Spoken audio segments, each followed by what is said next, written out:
Okay, so I just read the news that Carmelo Anthony has retired from the NBA. I'm not going to lie, I've not really seen much from him these past couple of years anyway. And if I'm being completely honest, as much as I do watch basketball, Carmelo Anthony is a guy I've been aware of through like playing the NBA games, but I've never really seen him play that much. I'm a casual basketball fan. I like the Boston Celtics. It's tough to watch games here in the UK, so if I do tune in, I'm going to be watching Boston play. If there's a different game on, like a random game, sorry to say it, Knicks fans, maybe it's changed now. I was never tuning in to watch the Knicks. Enough said, I was never tuning in to watch the Knicks when he was there. But we're about to learn about him today. He has retired. Some people might say it's been a bit of a failure because he's not won a ring. That's a tough thing to say though, right? So we're going to go through his rise and his fall today in this reaction video. The original video will be down in the description. You can go and check that out. Do subscribe to the channel. Let's find out about Carmelo Anthony. How good was he? He won a national championship in college, 3 Olympic gold medals, and only 8 players scored more points than him. But with no success in the playoffs, many NBA fans still consider him a loser. Here is the rise and fall of Carmelo Anthony. 3 Olympic golds ain't bad. Growing up in drug-infested Baltimore, Carmelo's childhood looked like a scene from The Wire, filled with criminals, guns, and narcotics. Okay. Looking for a safe place, Carmelo found his escape through basketball. He started his middle school career as a skinny point guard, which developed his ball handling skills and shooting touch. But after a major growth spurt, Anthony sprouted to 6'8" and in 2001 was named Baltimore Player of the Year. As a junior, he was averaging 23 points and 10 rebounds per game. But because he often skipped school and had terrible grades, Melo was forced to switch schools, and it turned out to be a blessing in disguise because he transferred to the famous Oak Hill Academy. With Melo on the team, Oak Hill became the most-watched high school team in the U.S. When they matched up against LeBron James and his St. Vincent St. Mary, it felt like the NBA Finals. 11,000 spectators and 200 media members came to watch the showdown between the top junior and the best senior in the country. The game became a basketball classic, and both players lived up to the hype. LeBron dropped 36 points in 12 of 27 shooting, with 8 rebounds and 5 assists. Anthony put up 34 points on 14 of 25 shooting and 11 rebounds. Despite LeBron's brilliance, Carmelo's team pulled out a 72-66 victory and finished the season with 32 wins and only 1 loss. After dominating the McDonald's All-American game and winning the Sprite Dunk Contest, Melo was wanted by every major college. He chose Syracuse University due to a great relationship with coach Jim Boeheim. Carmelo produced one of the best freshman seasons in NCAA history, averaging 22 points and 10 rebounds per game. Melo led Syracuse in scoring, rebounding, and minutes played, and his 33-point explosion against the University of Texas in the Final Four set an NCAA tournament record for most points by a freshman. In the NCAA Finals, Syracuse played a... Already right. I know he's not won a ring, but anyone who's called him a loser is just wrong. Like, come on. The guy's done more than most of us have by the time he's what? How old is he here? He's done more than most of us have in our lives in terms of achievements. So let's cut him some slack here. Against Kansas, who trashed Dwayne Wade's Marquette by 33 points in the semifinals. But Carmelo couldn't let that happen to him. He finished with 20 points, 10 rebounds, and 7 assists to lead the Orange to a sensational victory and NCAA championship. There we go. 3 Olympic golds and an Even NCAA. Though he played the state 3 years in college, Melo already climbed to the top of the mountain, and his beloved coach Jim Boeheim advised him to go to the NBA. The entire world expected the Cavs to select LeBron with the first pick of the 2003 NBA draft and Detroit to pick Carmelo at number 2. They were the same draft class. And then a huge surprise. The Pistons opted for European prospect Darko Milicic, which meant Anthony would be selected 3rd overall by the Denver Nuggets. Even as a rookie, there was no way to stop Carmelo Anthony. Against Wade and LeBron, a defender could step back and let them take an outside shot. But against Carmelo, it was a point of no return. The man had every possible tool in his offensive arsenal. Right? Strong player. No matter what the defense does. If you put a bigger guy on him, Melo was so explosive that he would drive by him. If you put a smaller defender, he'd post him up and bully him on the way to the basket, or simply make a silky smooth mid-range jumper. Anthony led the Nuggets with 21 points, 6 rebounds, and 3 assists per game, and became the 4th player in NBA history to capture all 6 of the Rookie of the Month awards in a season. However, LeBron was also a Rookie of the Month 6 times in the East, and was voted Rookie of the Year over Anthony, despite the Cavs not making the postseason and James posting slightly lesser numbers. Denver won 17 games in the season before Melo. With him, they won 43 games and made the playoffs, their first postseason berth in 9 years. Melo's first playoff series didn't go great. Tough if He you're facing the struggled Celtics there, mightily though. against MVP Kevin Garnett, and the Timberwolves won 4 Oh, games to 1. Timberwolves. Sorry, I just saw Garnett and assumed Celtics. My bad. My knowledge ain't that great. Despite the loss, the hype around Carmelo was bigger than ever. He was selected to represent Team USA at the 2004 Olympics, where he got into his first big fight with a coach, something that would later become a far too regular occurrence. Larry Brown played Sean Marion and Richard Jefferson instead of Melo and LeBron, and Anthony openly protested due to a lack of playing time. Brown then torpedoed Carmelo to the end of the bench, and the Americans failed to win Olympic gold for the first time ever with NBA players. Seeing this in the Netflix doc. When the next season started, Anthony argued with his Nuggets coach, who then got replaced by George Karl. In the beginning, everything was wonderful, and Carmelo did his job as a scorer perfectly. Even though he was never interested in playing defense, he directly brought victories to the Nuggets 5 times, with clutch buckets in the last seconds. All of his 5 game winners were jump shots. The Nuggets made the playoffs again, but immediately lost to the later champions San Antonio Spurs. Then, in 2006, Melo's scoring average soared to 26.5 points per game. But the result was the same, and the Nuggets lost in the first round of the playoffs once more. In the first 8 games of the following season, Melo went over 30 points 6 times. But then, another huge disappointment. In December of 2006, when the Nuggets played the Knicks at Madison Square Garden, one of the biggest player fights in NBA history ensued. Almost every player from both teams was involved in the brawl, and after Anthony slapped Marty Collins, he earned a 15-game suspension. He then started hanging out with the newly acquired J.R. Smith more intensively, and Carmelo's focus quickly shifted from basketball to partying. And on February 2nd, 2007, all that partying almost cost Carmelo and J.R. their lives, when after one wild night out, Melo and J.R. were involved in a car accident. But even after their life flashing before their eyes, nothing changed. Then, the arrival of Allen Iverson was definitely not an injection of professionalism for the team, and soon enough, there were videos of drunk Nuggets in front of the nightclub. Even though they had a decent team on paper, Denver simply did not have the chemistry. I mean, it's not good, obviously. They're meant to be professional athletes, but this is what happens when young men get a lot of money. This is what happens. Like, they're still young guys, right? We all went out when we were young. I know they shouldn't do it, but I try not to judge too harshly on that stuff, but drunk driving, obviously, don't do that. That's terrible. But being drunk outside a club, we've all been there. Come on, we've all been there. Or maturity for a serious result. Anthony averaged 29 points, 6 rebounds, and 4 assists that year. Sorry for the positive. What I'm noticing is, like, you can't compare him to like LeBron or anything. Do his assist numbers not seem a little low? I know he's not a point guard, but if a guy's getting that much of the ball, surely he should be getting more assists, because you're going to be drawing double teams. You're going to be drawing, like, you're going to be getting pressured, right? People are going to be looking to shut you out. Leaves a man open. Surely your assist numbers, before it said it was like 3 a game, now 4 a game. And he finally made the All-Star team. But the Nuggets lost to the Spurs in the first round of the playoffs again. 2008 was a different year, but the story was the same.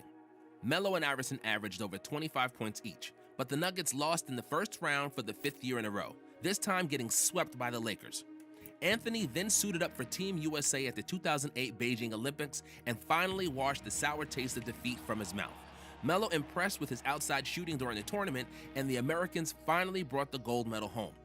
With the Olympic success and being around Kobe and LeBron, we saw a more mature Melo. Trading Iverson away and bringing veteran point guard Chauncey Billups also helped, and Anthony played the best basketball of his life. The Nuggets won 54 games in a season, which was their best result in 20 years, and Melo sacrificed shots for the better of the team. Then in the playoffs, the Nuggets finally advanced past the first round, defeating the Hornets 4-1. In the second round, Carmelo played the best playoff series of his life. He averaged 30 points with phenomenal shooting numbers, and Denver defeated Dirk Nowitzki and the Mavericks in 5 games.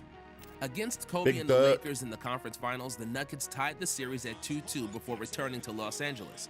But in the rest of the series, Denver wasn't up to the task, and the Lakers advanced to the finals. Despite the loss, it was the best season in recent Nuggets history. Carmelo was entering his prime, and Denver fans were expecting a berth to the NBA Finals soon.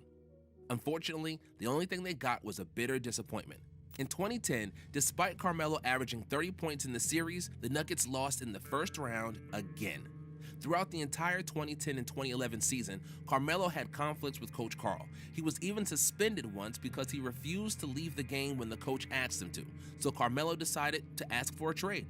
The disbelief of Denver fans soon turned into open hatred. Anthony did not want a contract extension. He wanted to go to a team of his choice, more precisely, the New York Knicks.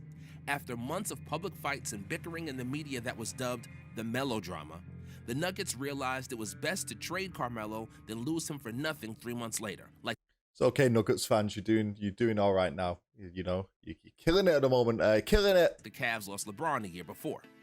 They traded Anthony to New York in a multi-team trade, and the Knicks lost a lot of depth for a player that could have signed for free if they waited just half a season. But they wanted Melo now, and he wanted them. Too bad their gamble didn't pay off. Impatient. Even though he played with the best teammate of his life in Amari Stoudemire, the Knicks got swept in the first round of the 2011 playoffs. One of the main reasons for the lack of success was the inability of Melo and Stoudemire to work together. Even though Anthony always insisted on playing the small forward position because he did not want to scrap and wrestle with taller and stronger players in the post, his ideal role was that of the stretch four. He was at his best when he scored from isolation in the high post, spreading out the defense with outside shots, driving by slower defenders, and making lots of mid-range shots. His offensive play, while outdated by today's standards, was damn effective. However, due to his stubbornness to play small forward, he was never a great defensive player. Melo was always a bit too slow laterally to guard the best small forwards effectively and extremely unmotivated to play top-notch defense for more than a few possessions. That wouldn't be such a big problem if Amari wasn't almost the same player as Melo. They liked to occupy the same real estate on offense and were equally bad defensively. Stoudemire is another guy who I've heard a lot of, but never really watched him that much, if I'm being honest. What showed in the results. The Knicks regularly played better when one of them was not in the lineup. It didn't take much for Anthony to start beefing with Coach D'Antoni and complain about the tactics. To keep their superstar happy, the Knicks fired D'Antoni. Mike Woodstock took his place, and the team started playing better. Lynn's sanity was in full effect. Tyson Chandler got voted Defensive Player of the Year, and the chemistry improved. But the Knicks lost in the first round of the playoffs to the Heat, partially because Amari punched through the glass of a fire extinguisher after a Game 2 loss, which resulted in him playing with a cast on his hand for the rest of the series. What are you doing, man? Then came the summer, and the wounds healed again. The Olympics in London promoted Anthony, along with Durant, as an American player who is best suited for international competitions. Melo shot like he was hypnotized, and his 37 points in 15 minutes against Nigeria was a true masterpiece. Team USA won another gold, and just like that, he blossomed again. And the 2013 post-Olympic NBA season brought peak Carmelo. The addition of Jason... Sorry. I just want to see this again. Team USA won another gold, and... Look at this. Yo, you got an OP team there. My God. Anthony Davis, Melo, Chris Paul, Kevin Durant. I can't put a name to this face down here. I don't know who that is. Obviously, Bryant, Iguodala, Westbrook, LeBron. Who's this in the top left as well? Sorry, guys. These two are escaping me here. And who's this? Is this Kevin Love? Is that Kevin Love? Don't know. What a team, though. Even with the ones I don't know. I probably do know the names, but I just can't put a name to those faces. Just like that, he blossomed again. And the 2013 post-Olympic NBA season brought peak Carmelo. The addition of Jason Kidd stabilized the flow of the Knicks offense, and Carmelo thrived as a finisher, not dribbling the ball half as much as he used to. Anthony replaced a lot of long twos with threes and averaged 28.7 points per game, which brought him an NBA scoring title. He played the most efficient basketball of his career, and the Knicks won 54 games, their best result since 1997. Even without Amari Stoudemire, who went down with a knee injury, Melo led the Knicks to a playoff series win, defeating the aging Celtics in the first round. But in the second round, the Heat were just too good, and Carmelo was quickly kicked out from the postseason. In 2014, Kidd retired, and Melo suddenly found himself in a strange situation. He expected to be paired with another superstar surrounded by solid role players in a big market that would adore him and celebrate him as a savior. However, Amari was destroyed with knee injuries, and in just 3 seasons, the Knicks lost all perspective, squandered all their assets, and ruined any future with illogical trades. What's going on there? Contracts. New York never made the playoffs in the next 4 years, changing coach after coach until it was finally time to trade Carmelo Anthony away. Melo then joined forces with Russell Westbrook and Paul George in Oklahoma, and it didn't go well.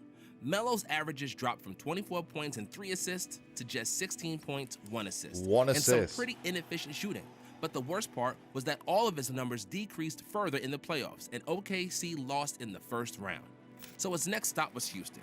Who figured that a 34-year-old Carmelo could change his habits and adjust to playing without the ball and shoot only three-pointers? That proved to be a gigantic failure.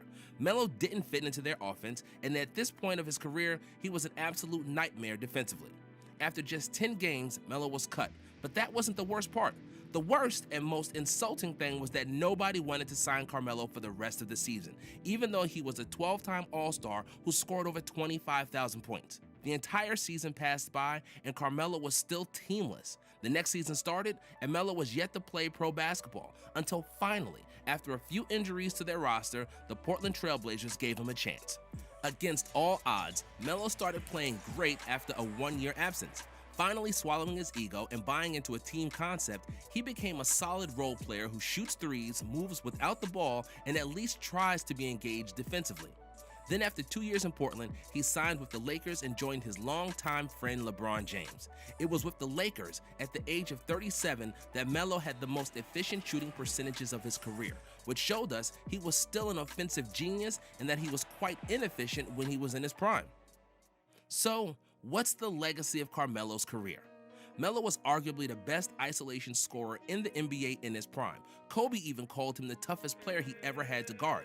He had a quick first step for a player of his height, perfect footwork, deceptive athleticism, soft shooting, and a determination to score that made him a walking bucket. He averaged 25 points per game with the Nuggets in the slowest era of NBA basketball, when teams didn't shoot any threes and would rarely get past 100 points, so his 25 points were worth more than they are worth today. The problem is that the Nuggets, just like the Knicks, didn't assemble very good teams around him. Over the years, Melo has always had solid teammates, but he never actually had an 8-man rotation to contend for the title. But another big reason for Melo winning only 3 playoff series in his career was Melo himself. He was too stubborn, always fighting with the coaches, too selfish to change his offensive diet and play the power forward position, and too lazy to stay engaged on defense. Every coach's ideal is when your best player is also your leader. But since Carmelo only played hard on one side of the ball, he made it plain he couldn't lead the Nuggets, even though he said he wanted to. Coaching him meant working around his defense and compensating for his attitude. George Karl said in his book, after coaching Carmelo for 6 years, in our book, I really like that. That first line was good. Every coach's ideal is that your best player is also your leader. That's actually really true. Never thought about that really. That's a great little working around his defense, great little line there for his attitude. George Karl said in his book, after coaching Carmelo for 6 years, in our book, the biggest what if of his career is what if he was drafted 2nd overall by the Pistons instead of Darko. Detroit won the 2004 title with Milicic playing garbage time minutes. Then they went to another finals and 3 more conference finals. If they had Carmelo on their team surrounded by all those veterans, they would have probably influenced him to become a better defender and great overall player, and his scoring would probably propel the Pistons to at least 1 or 2 more championships. The basketball world would probably look differently at Carmelo if he had won 3 NBA titles next to his NCAA championship and 3 Olympic gold medals. But this never happened, and his game and legacy ended up to be extremely similar to Bernard King and Tracy McGrady. Phenomenal scorers who never had success in the playoffs. And this was going to be my closing question to you guys. Is he one of the best players to play who's never won a ring? Surely there's got to be others out there, right? That I'm not aware of. You guys can let me know down in the comments who you think that is. Maybe we can check out a YouTube video on that, best players who never won a ring, something like that. This was a really interesting video. Good to find out a bit more about Melo. You guys can let me know your thoughts on him as well. What did you like him as a player? Did you enjoy watching him? Did you feel like he was wasting his potential with his selfish style of gameplay? Let me know down below. Do subscribe to the channel. Give the video a like. I'll see you for the next one. Take it easy. Peace.